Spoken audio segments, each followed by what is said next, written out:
Think back to a time you approached Tirumala. That winding ascent, the air thick with a unique kind of energy, a blend of anticipation and devotion hanging in the atmosphere. That atmosphere is really something else. You feel it as soon as you start climbing. For so many, myself included, the journey to connect with Lord Venkateswara is profoundly personal. And then you see at the queue stretching seemingly, well, forever sometimes. It can be daunting, definitely. A real test of patience. Today, we're stepping inside a vision that aims to reshape that entire experience for your future visits. We've been looking closely at the details emerging from a recent high-level meeting, essentially a peek behind the curtain at a major transformation being planned for the Tirumala Tirupati Devasthanams, the TTD. Right, the TTD, it's a massive operation. Exactly. Our goal in this deep dive is to extract the core of this ambitious plan, spearheaded by Chief Minister Nara Chandrababu Naidu, and really get a sense of what it could mean for you as a devotee. Okay, so a big overhaul is on the cards. What immediately strikes you is the sheer scale of the ambition here. This isn't about small adjustments. It's a directive for a fundamental shift. Yeah, it seems quite comprehensive. From what's been outlined, Naidu has called for an elevation of services to what he terms 100% perfection. Now, in any real-world scenario, especially one dealing with the immense human flow at Tirumala, that's a fascinating aspiration. 100% perfection. That's a high bar. It really is. It suggests this complete reevaluation of current operations, a move beyond just making things a little better. And the principle driving this, as articulated, is quite direct. The quality of services at such a significant religious center reflects directly on the governance. A straightforward connection, really. Good service equals good governance in the public eye. Precisely. It's a simple enough idea, but as you pointed out, the potential ramifications for each pilgrim's experience are huge. When you hear that phrase 100% perfection, the immediate question that comes to mind is, what tangible changes will embody this on the ground? Exactly. Let's start with something that's undeniably central to the entire TTD operation, the financial aspect. The sheer volume of donations received is, frankly, staggering. It's almost unimaginable, the scale of devotion expressed financially. And Naidu's stance on this is remarkably clear and quite firm. He stated in no uncertain terms that these funds are sacred, that they belong solely to the deity, and he's demanding absolute accountability in how they're managed. That's a critical point, sacred funds. The distinction he drew was quite pointed, referring to the government as Dharmakirta's caretakers, not the owners. That's a powerful way to frame the responsibility, isn't it? Absolutely. It sets a very clear ethical boundary. Caretakers, not owners. To underscore this commitment, he's not only calling for the standard internal audit, but also a comprehensive audit by the Controller and Auditor General, the CAG. Wow, the CAG. That's significant external scrutiny. It really is noteworthy. It prompts you to consider the immense trust placed in those, managing such vast resources within a religious institution, and the potential cascading effects this transparency could have on funding all the improvements we're discussing. What thoughts does this level of financial oversight spark for you when you think about how religious organizations handle their finances? Well, it brings to the forefront the crucial elements of trust and responsible stewardship. When you're dealing with donations on the scale seen at Tirumala, the expectation for the highest levels of integrity and transparency from the public is entirely justified. Essential, really. You'd hope so, given the source of the funds. Exactly. The decision to involve the CAG in a full audit sends a strong signal about a commitment to ensuring that every single rupee is accounted for and utilized appropriately, with the primary aim, one would assume, of benefiting the devotees and maintaining the sanctity of the temple. Right, the focus should be on the devotee experience and temple upkeep. And if we connect this to the broader picture, enhanced financial clarity could pave the way for more informed decisions regarding resource allocation. It might, for instance, free up more funds for those very tangible improvements to facilities and services that pilgrims like you directly experience. So more transparency could mean better facilities down the line. Potentially, yes. It also establishes a significant benchmark, suggesting a standard of accountability that other major religious institutions might find compelling to consider. The emphasis on the role of caretakers, not owners, really underscores the significant fiduciary duty involved. Absolutely. Now let's shift our focus to the individuals who are the backbone of the TTD's daily operations, the workforce. This appears to be another key area where Naidu is advocating for significant changes. Okay, the staffing. That's always complex. He acknowledged the inherent value of experienced personnel, and in an operation of this magnitude, that institutional knowledge is undoubtedly critical. You can't just replace everyone. No, experience counts for a lot in managing those kinds of crowds and logistics. However, he also emphasized a vital need for efficiency. It seems there's a recognition that simply maintaining the status quo based on tenure alone might not be the most effective approach if the ultimate goal is 100% perfection. Right, efficiency versus just sticking around. But here's where it gets really interesting and perhaps quite insightful. He proposed re-engaging at least 50% of former Shrihari Sevaks, these dedicated volunteers who offer their services. Ah, the SAVEX. That's an interesting angle, bringing back volunteers. Yes, 50% of them. Think about it. These are individuals who possess firsthand experience in managing the immense flow of pilgrims. They've been on the ground. They understand the practical challenges, the bottlenecks. They know the system from the inside, from a devotee's perspective too, perhaps. Exactly. Could this blending of experienced volunteers, whose motivation stems purely from devotion, alongside a potentially more streamlined paid staff, lead to a palpable improvement in the quality of your interactions as a pilgrim? That's the million-dollar question, isn't it? Could it contribute to a more seamlessly organized and less chaotic overall experience? The idea of bringing back experienced volunteers is a truly fascinating one. What's particularly compelling is the potential synergy it creates between the professional staff and these deeply committed individuals. Synergy is a good word for it. The volunteers likely possess an intricate understanding of pilgrim needs and the practicalities of managing large crowds, often informed by their own personal devotional experiences. This type of practical, on-the-ground knowledge could be incredibly valuable. You can't really replicate that easily. No, you can't, and it might perfectly complement the administrative and operational expertise of the paid staff.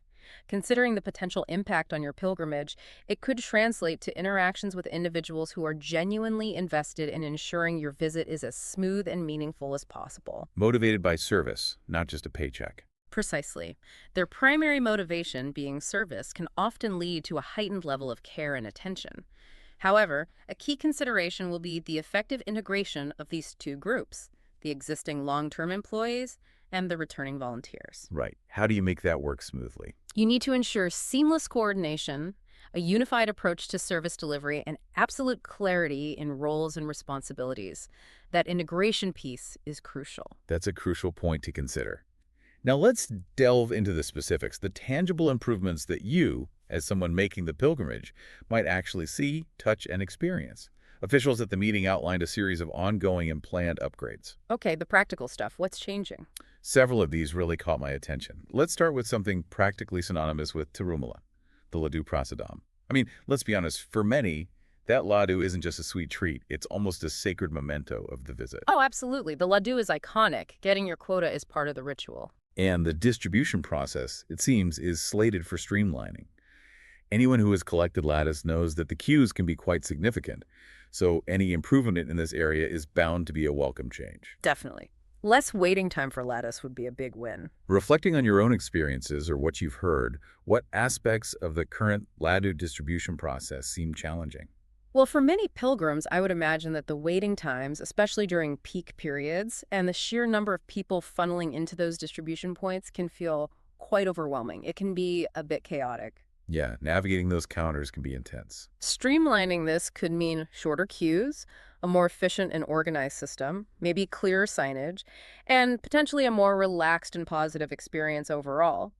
Given the deep cultural and religious significance of the Ladu, any tangible improvement in its distribution has the potential to significantly enhance the overall feeling and memory of the pilgrimage. Absolutely. Then there's the Annaprasadam, the free meal service provided to countless devotees every day. The sheer logistics of feeding tens of thousands of people daily are immense. A monumental task, truly. The fact that these services are being upgraded suggests a strong focus not just on ensuring that there is ample food available, but also that it's provided in a smooth, hygienic, and potentially more comfortable setting. Hygiene and efficiency in food service are paramount with those numbers. That's a development that I'm sure would be a great relief and comfort to so many pilgrims undertaking the journey. Moving to the immediate vicinity of the temple, the Mata streets are also targeted for improvements to facilities. The streets right around the temple. What kind of improvements? This could encompass more comfortable and perhaps shaded waiting areas, enhanced sanitation facilities, and potentially better overall amenities.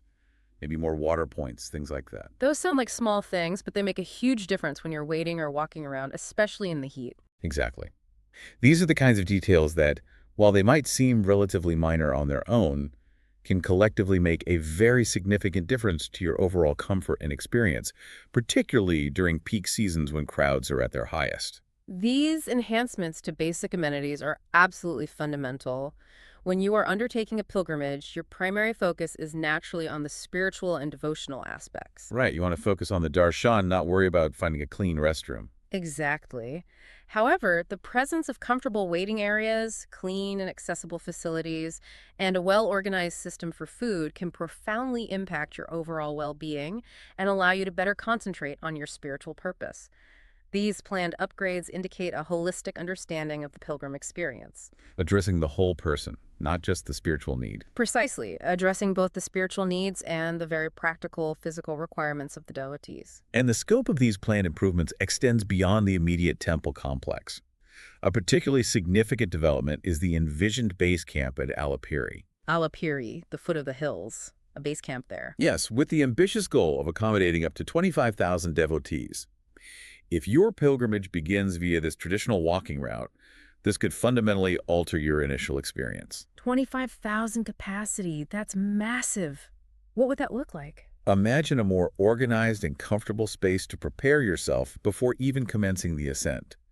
Maybe lockers, rest areas, food courts, a proper staging area. That could really help manage the flow up the pathway. Similarly, the Tirunala Padmavalki Temple, which also sees a substantial daily influx of around 25,000 devotees, is also slated for focused attention and improvements. Good, because Tirunala gets incredibly crowded, too. If you visited this temple, you might anticipate seeing positive changes in the infrastructure and in how the flow of pilgrims is managed. It appears the focus isn't solely on the main Venkateswara temple at Tirumala, Which makes sense. They're interconnected pilgrimage sites for many. but also on these crucial and heavily visited associated sites.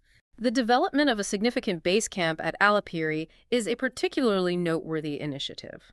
It holds considerable potential for alleviating congestion at the main Tirumala complex by providing a dedicated staging area for pilgrims. Sort of like a buffer zone. Exactly. This could lead to a more regulated and smoother flow of devotees making their way up the hill, potentially reducing waiting times at various points along the route and within Tirumala itself. The concurrent attention being given to the Padmavati temple in Tirunala is also a crucial element. Recognizing its importance. Yes, recognizing its significance as a major pilgrimage destination in its own right. Addressing the needs of devotees at these interconnected locations demonstrates a comprehensive and well-thought-out approach to managing the entire pilgrimage experience. Now, this next piece of information is particularly interesting, especially in the context of long-term planning.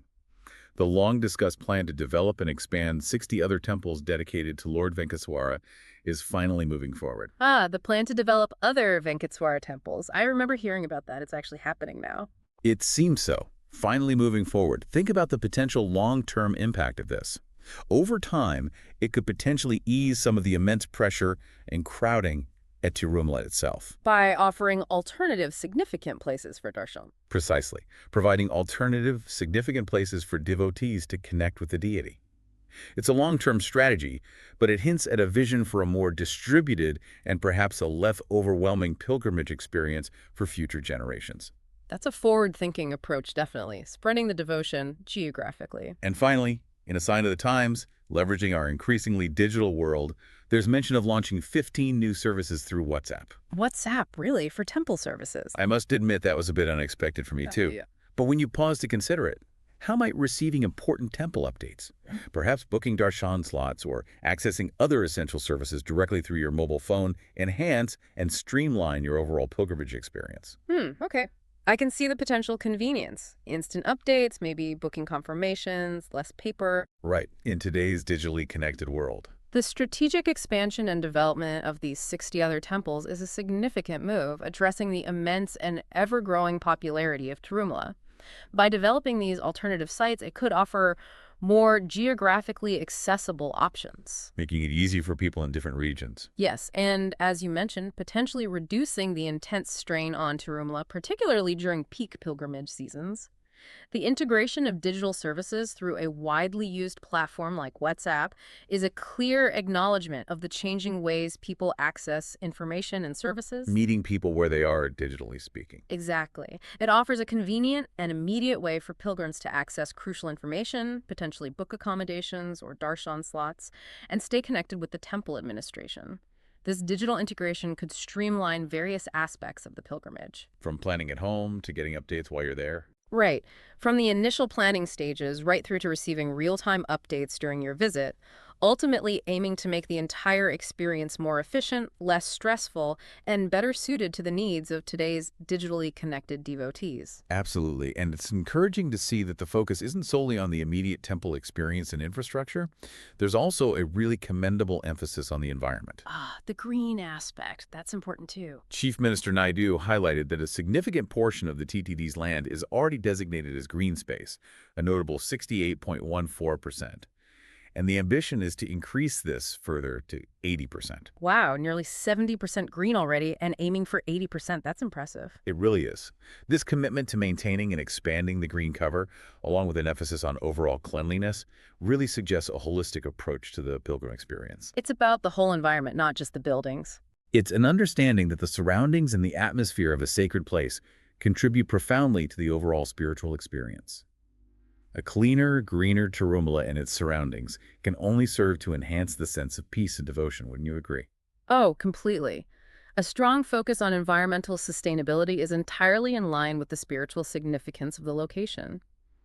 Preserving the natural beauty of the Tirumala Hills and ensuring a clean and well-maintained environment reflects a deeper understanding of what truly contributes to a fulfilling pilgrimage. It enhances the sanctity of the place. Exactly. It's not solely about the rituals performed within the temple walls, but also about the overall atmosphere and a profound respect for the sacred land itself. This articulated commitment to increasing the green cover demonstrates a long-term vision for the well-being of Tirumala and for the positive experience of all pilgrims in the years to come. So, as you reflect on your own past pilgrimages to Tirumala, really take a moment to consider how these proposed changes might reshape your future visits.